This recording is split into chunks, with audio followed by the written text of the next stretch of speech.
Welcome to you, welcome to the new year, and welcome to Getting Stuff Done.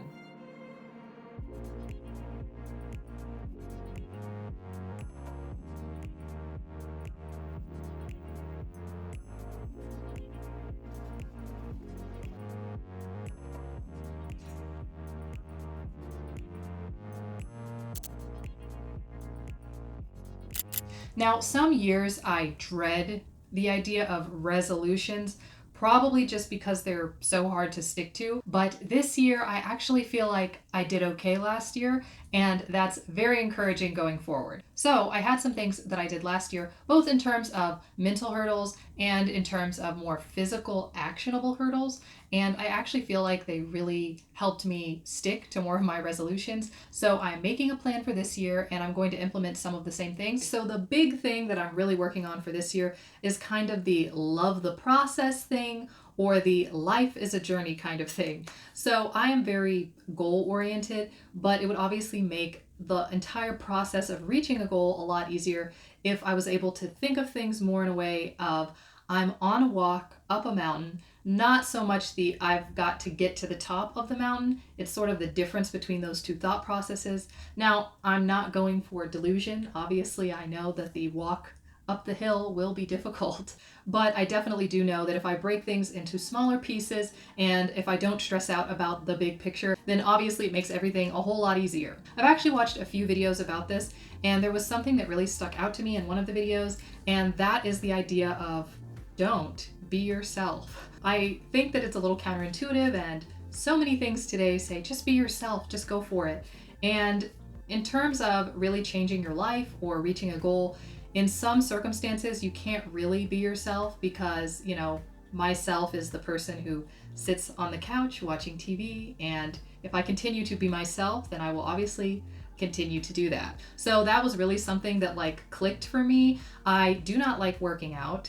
And I know I'm not the girl who enjoys working out, but if I can kind of trick myself into thinking that I am for just a short enough period of time to get me on the yoga mat or get me moving, then that is progress in and of itself. Another thing that I won't really go into because it could basically become an entire video in and of itself is just kind of the idea of toxic people or staying away from toxic people. I do think that there is a lot of misinformation or misguidance around that topic, but basically the idea is that I would try to be a better person myself, and I would also try and spend time around other people who are also trying to be better people. So something that I do for myself is that I usually spend time alone. I think that spending time alone is kind of a great way to recalibrate and figure out what I really want for myself and what my goals are, separate from other people or what I'm hearing from, friends around me. And then after that calibration has happened, it's a lot easier to go back in and see if maybe there are one or two people who are specifically trying to stop the goals from happening. But generally, I feel like it's just the case of needing to spend some time alone, and that will help me determine what I really want.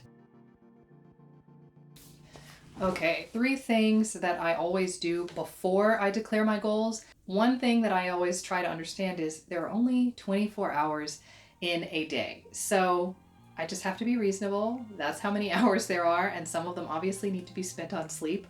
But I also try and remember that if I work on something for just 20 minutes a day, it does cause improvement in that thing.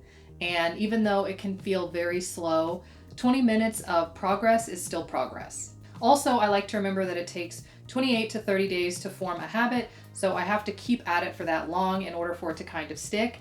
And one that is very, very difficult for me is I always try and put my goals in order of importance. That way I'm not spending a whole lot of time on a goal that's maybe not as important to me. Also, something that I said in my scheduling or how to make a routine video was that I try not to be too specific with my routine, which is true. I do, however, try to be extremely specific with my goals because it's kind of a long-term thing. I can't reach a destination if I don't have an address to put into Google Maps, That's the only way for me to reach the destination. So I should be very specific about where I'd like to end up. And the most important thing for me going forward, I think, is that I acknowledge my successes. And that has been something that I've had problems with in the past. I just kind of forget about them once I complete them. But I have to remember even little things that I did that were giving me progress. So I wanted to start this channel this year, and I did that. I reached that goal. Also, I really wanted to clean out my closet and clean out some clutter, and I did that. And I try not to focus on the things that I didn't do, you know. I cleaned some of my bookshelves. Obviously, the one behind me has not been organized yet, but I try not to focus on that because I did complete the giant task of fixing the other 3. Also, something that's funny is that there are goals that I didn't necessarily set or know that I had, and I managed to reach them anyway. So I finally made my first eBay sale. And who knew that that was one of my goals in January of last year?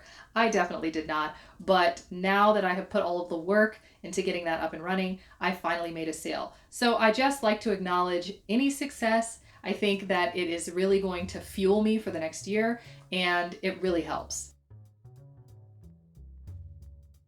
Okay, so this was my planner for last year, and this is my planner for this year. It's obviously a little bit larger, but I think that I am more consistent with keeping a calendar now, so I think that it's okay that it's a little bit bigger. Basically, there are some things that I like to do that I did in the past and I will try to continue doing in the future that I think really helped, because it's always important to actually do things instead of just thinking about them. So the first thing that I do is eat, drink, and be healthy. I reduced my sugar last year and I want to continue doing that. So in preparation for getting on the right track, I am just going to drink more water and try and eat healthier and continue to bring down how much sugar I eat, because I do eat a lot. Also, something that I did last year and will continue to do is clean and refresh my space. And it's also important that I focus on spaces that I spend the most time in. Also, another thing that I like to do as I set my goals is to just loose journal. It's one of those things where you just kind of write out whatever pops into your head, literally anything, and I just kind of go for a page or two. And it really helps me sort of get out my thoughts, because they definitely don't always come in order. Okay, so after doing all of that, here I am at my desk and I have my planner with me. Now, I already did my loose journaling, and that's why I said it was so important to like write anything down, because literally anything helps, even the random things that like kind of pop into your head. So this is when I pick 3 big goals and 3 smaller goals. I also kind of like to think of mine as 3 work goals and maybe 3 personal goals, but some personal goals may be considered big goals as well. So it just depends sort of on what you're going for.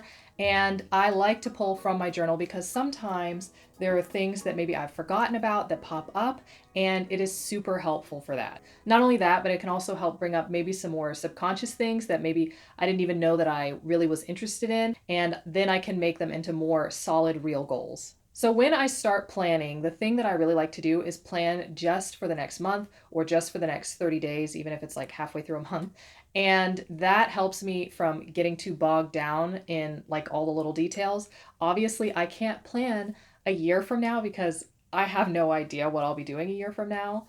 That's just the way things are. In general, it was already hard enough before like the last 3 years to plan that far out. So I like to plan the next 30 days, but in those 30 days, about 2 to 3 weeks in, I also pick a specific day to plan the 30 days after that. That way I don't forget to keep going and fall out of the habit of it, because calendaring is really difficult for me and I'm just sort of starting to set it as a habit. Obviously, another big thing after all of that work, after starting to get healthy and starting to get in the right mindset and then going into planning, is to take a deep breath and start today, because it's never too late or too early to start.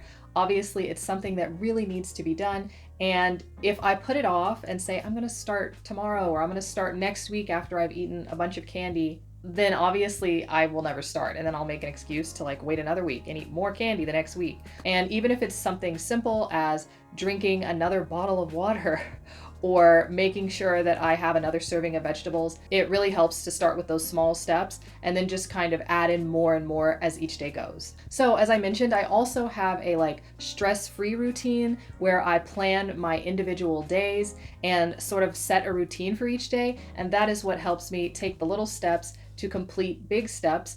And I already have that video up, so if you guys are interested, feel free to check it out. If you like this video, feel free to give it a thumbs up. Thanks so much for watching, and I'll see you next time.